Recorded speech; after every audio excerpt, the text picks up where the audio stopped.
Hi, I'm Dr. Dave Janda. Welcome back to Operation Freedom Briefings. The goal of these briefings and my weekly radio show is to provide you information the bought-off lamestream fake media will never provide. You can join us on our radio show, Operation Freedom. We air out of the People's Republic of Ann Arbor, Michigan, every Sunday from 2 to 5 Eastern. Just come to davejanda.com, go to the upper right-hand corner, hit the Listen Live button. The show's free. Great analysis, great guests. We're there for you every Sunday from 2 to 5 Eastern. We're also available 24/7. It's like being back on call as being an orthopedic surgeon in the past. We're on call 24/7 for you at davejanda.com. On our website, we have a tremendous amount of free information we upload on a very regular basis. We also have a subscription service, 30 cents a day. I believe one of the biggest bangs for the buck in all the internet. We have shows such as the WTF show, Geopolitical Analysis show, our Insider Insight show, an interview show where we go deep dive with people from behind the curtain, guests from behind the curtain, to discuss about what's really happening around our country and around the world and what the deep state is up to. We also have a Department of Advanced Research show on information technology issues. Please join us. We're there 24/7, davejanda.com. Today I want to focus on illegal immigration. And in particular, I want to speak about what's happening with this caravan and what it translates for our country and every American citizen. Look, the globalists, their playbook, it's simple. It's about chaos. Create as much chaos as they can, because out of that chaos, they get more power, more control, and more financial resources so that they can then spend it to create even more chaos. It's like this terrible self-feeding loop. The globalists are intent on destruction of national sovereignties around the world. Just look at what happened this past year in Europe. They're trying to do that here with the United States. The United States is the speed bump for the globalist agenda of their New World Order, their one world government. Their goal is ultimately to strip you and every person you know, not just in the United States, not just in North America, but around the world, of what limited freedoms and liberties we still have. Let's face it, our enemy, the globalists, have been very successful over 100 and some years, gradually whittling away our freedoms and liberties. But they've kind of met a force that they don't quite know how to deal with. And that is Trump and what he describes as nationalism. Now, the globalists have tried to pin that on white nationalism, racism. It's not white nationalism. It's about patriotism. It's about, and Macron even got it wrong. I mean, I'm not sure if it's a translation issue or what he's talking about. But as Trump actually said at his press conference when he was getting bludgeoned by the globalist-controlled media, he said, look, nationalism is about putting your country first and doing what's right for the citizens of your country. That doesn't mean you don't do what's right for the world. It doesn't mean you don't do what's right for other people. It's just that you have the interests of your own people that come first. Well, what's wrong with that? What's wrong with looking out for America, Americans, and that doesn't mean that we harm people from other countries. No, it means that by us getting better, by us getting stronger economically, financially, how does that hurt other countries and people of other countries? It doesn't. It makes, because as we grow and prosper, it helps other countries as well. That's what I believe Trump is speaking about. But the globalists don't want sovereigns. They want one big sovereign that they control, that they have the power over. And this is what they're meeting with Trump and the people that support Trump. And this is what's got the deep state, the globalist syndicate, panicked. Now, let's face it, they ran a great operation to destroy the sovereignty of many European countries last year. And they decided to use that same playbook with this caravan group. Now, there are people right outside that window in the People's Republic of Ann Arbor that will say, these are people that are looking for asylum. Well, wait a minute. The many thousands of people they're marching toward our border, carrying their Guatemalan flags and their Honduran flags, saying, we want asylum. Wait, now, does that make sense? Does that make sense? If they are being oppressed in those countries, why would they be still waving their own flags?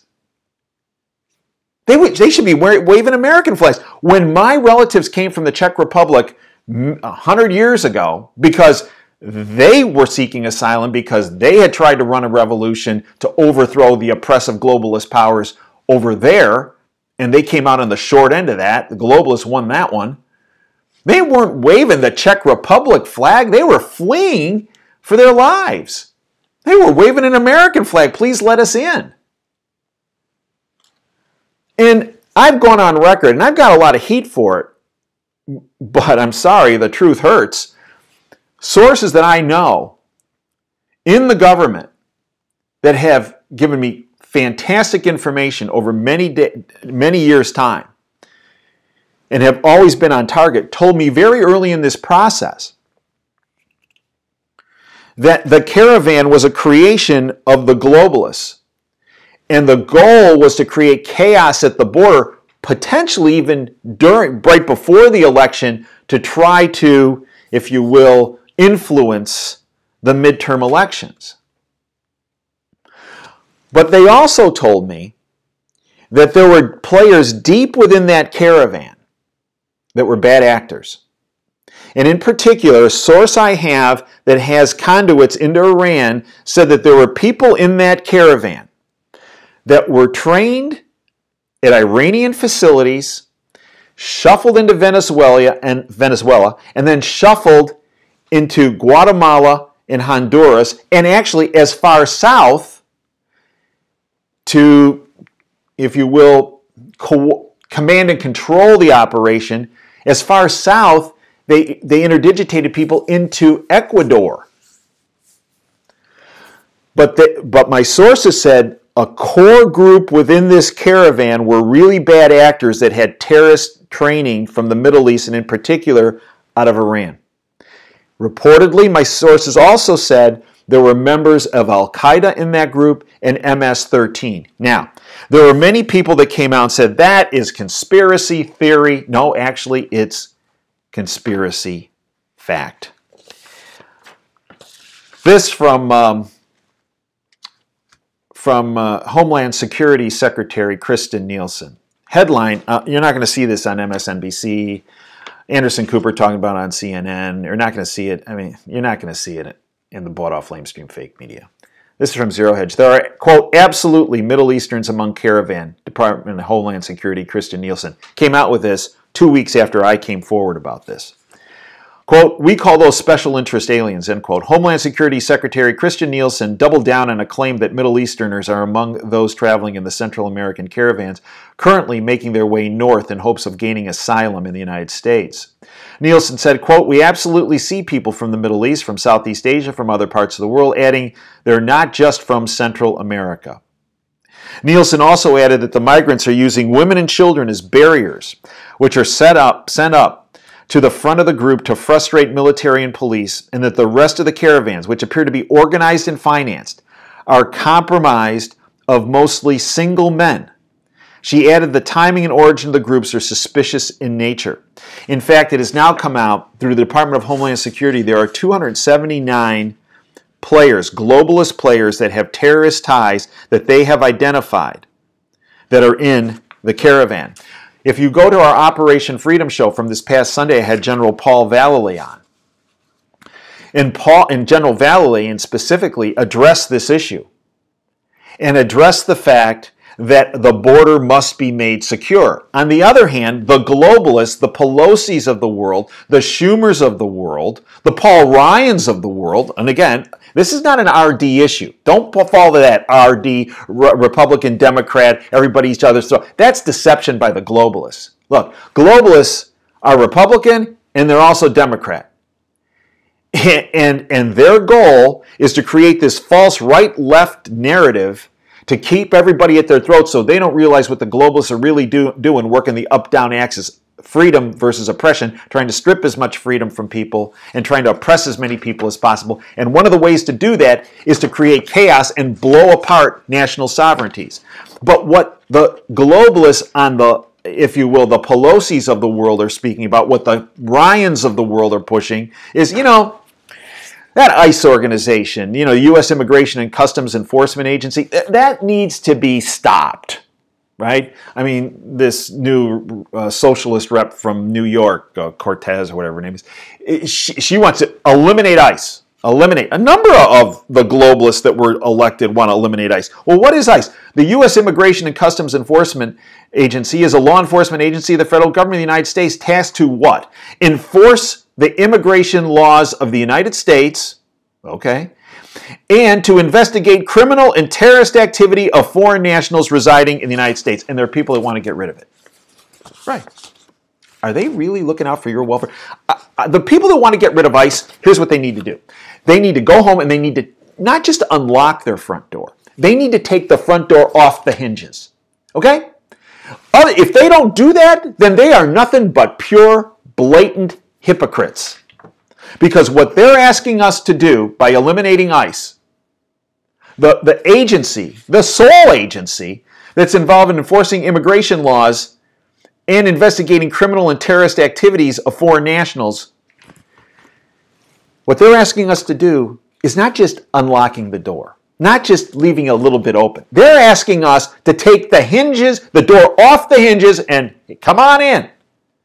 And until Pelosi does that to her 15 houses or how many she owns, and Schumer does the same to his 10 houses or how many he owns, and every person pushing for this, then they're all hypocrites, which is typical for the globalists.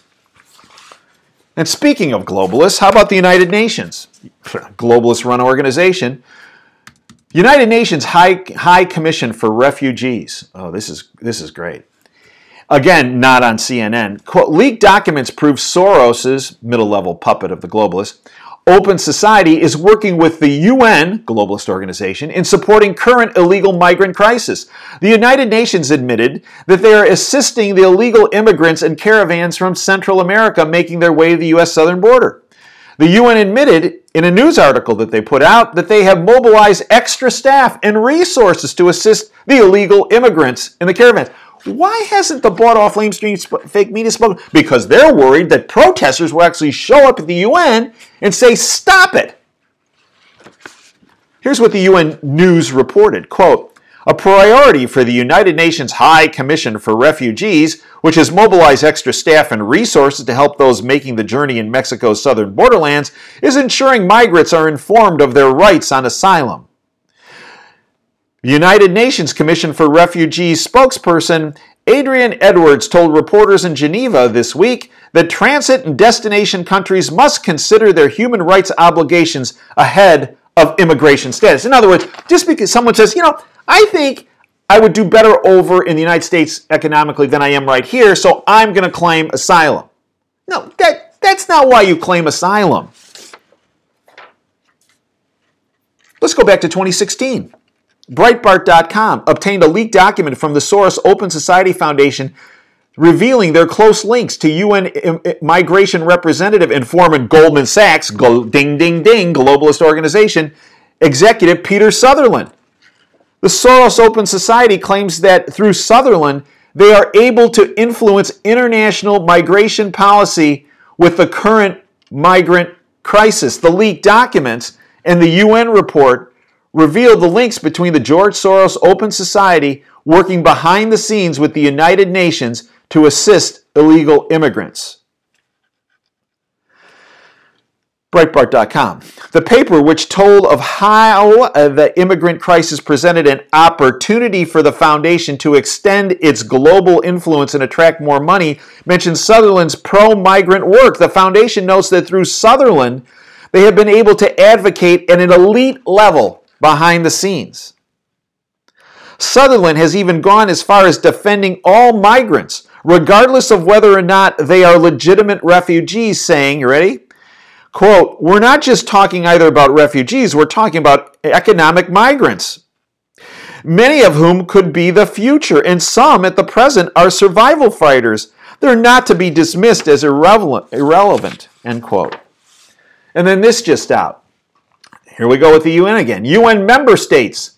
Migration, you ready? Okay? You knew this was coming. Migration is a human right. Quote, it cannot be stressed enough that this agreement from the UN is not about refugees fleeing persecution. Instead, the agreement propagates the radical idea that migration for any reason, actually this is from Judith Bergman from the Gatestone Institute, for any reason is something that needs to be promoted, enabled, and protected. The United Nations, in a non-binding agreement that almost all UN member states will sign at a ceremony in Morocco in early December, is making migration a what? Human rights. States, in other words, are not only supposed to open their borders for the migrants of the world, but should also help them pick and choose their future country by providing them with comprehensive information, kind of like a TripAdvisor, about each country they may wish to settle in. Look, we welcome immigrants. Legal. They can add to the fabric of our country. One of the first things the globalists do is they try to label you as a racist if you speak about illegal immigrants. No, we want immigration, just not illegal. The financial burden of illegal immigrants on a country, on the United States just alone, is huge. $11 billion to $22 billion is spent on welfare to illegal immigrants each year by state governments. $22 billion a year is spent on food to illegal immigrants. $2.5 billion a year is spent on Medicaid for illegal immigrants. $12 billion a year is spent on primary and secondary school education for children here illegally. $17 billion a year is spent for education for the American-born children of illegal immigrants, known as anchor babies. $3 million a day is spent to incarcerate illegal immigrants. 30% of all federal prison inmates are illegal immigrants. $90 billion a year is spent on illegal immigrants for welfare and social services. $200 billion a year is suppressed American wages are caused by illegal immigrants. In 2006, illegal immigrants sent home $45 billion in remittance to their countries of origin. In addition, nearly 1 million sex crimes are committed by illegal immigrants in the United States. The total cost, $338.3 billion a year, is spent in our country alone, the United States, on issues relating to illegal immigrants. Our country's already broke. We can't afford it. Folks, I hope you join me at DaveJanda.com. We're there 24/7. Join us every Sunday, 2 to 5. You can stream the show live free, DaveJanda.com. Join us. We're there 24/7 at DaveJanda.com. The free side, also the subscription side. 30 cents a day, I believe, a great bang for the buck. As we sign off every broadcast, thank you for your time today. And until next time, dream big and dare to fail.